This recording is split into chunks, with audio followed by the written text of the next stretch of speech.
Ini ada dua pertanyaan menarik ya, kaitan dengan pertama adalah ini bagaimana kalau ada pohon tetangga yang masuk ke pekarangan kita gitu ya, atau pohon kita masuk ke pekarangan tetangga. Ini sebenarnya pernah terjadi di zaman Rasul Shallallahu Alaihi Wasallam.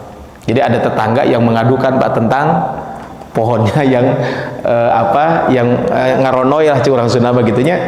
Maka yang pertama adalah tentu kita ngobrol dulu dengan pemiliknya. Apa yang dilakukan ngobrol dengan pemiliknya?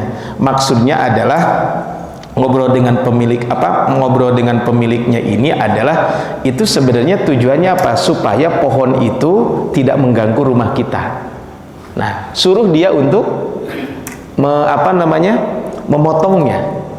Ya, itu pertama, suruh dia untuk memotongnya.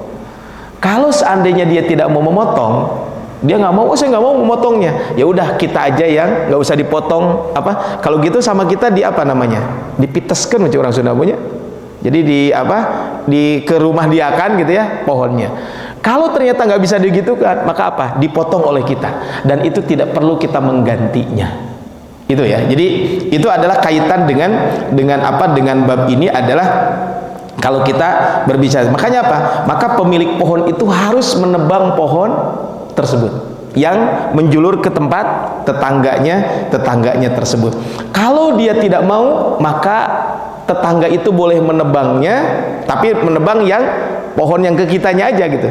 Tapi kemudian setelah itu setelah itu kalau dia tetap nggak boleh, nggak bisa, dan itu tetap kita tidak perlu meminta kita tidak perlu mengganti kepada tetangga tersebut. Ini Bu, konteks kaitan dengan bab pohonnya tersebut. Itu pernah terjadi di zaman Rasulullah SAW. Kalau berbuah. Nah, sekarang berikutnya, terus bagaimana dengan buahnya?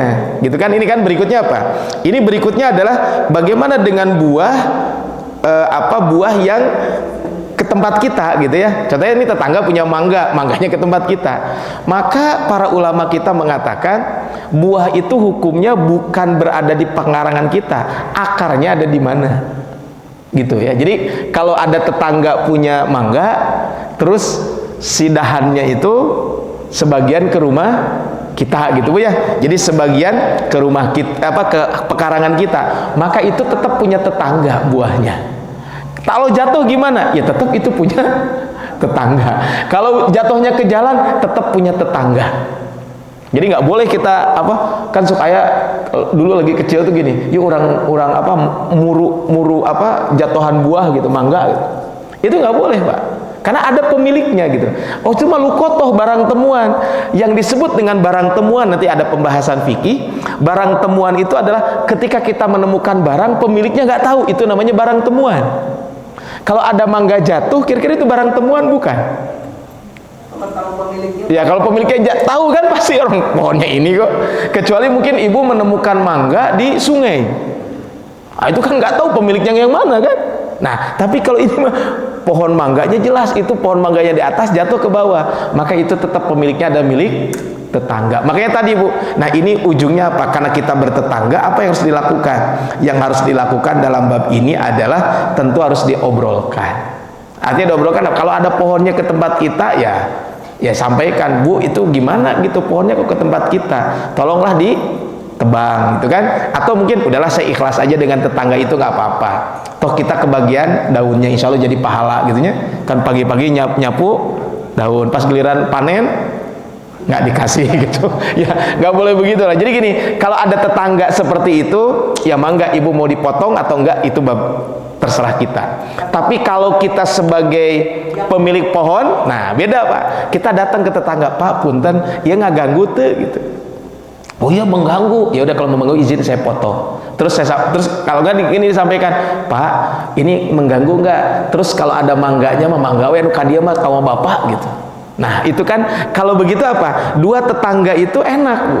Saya sebagai tetangga tidak mau menyakiti orang kan, saya tidak mau mengganggu orang lain, sehingga kita datang. Tetangga yang tadi mungkin dengan pohonnya menjulur itu, dia pun tidak merasa terganggu, sehingga dua-duanya terjalin komunikasi. Nah yang sering terjadi itu, yang satu ke kanan, satu ke kiri, ya udah itu mah tidak akan pernah bertemu kaitan dengan bab ini. Itu Bu ya, yang pertama.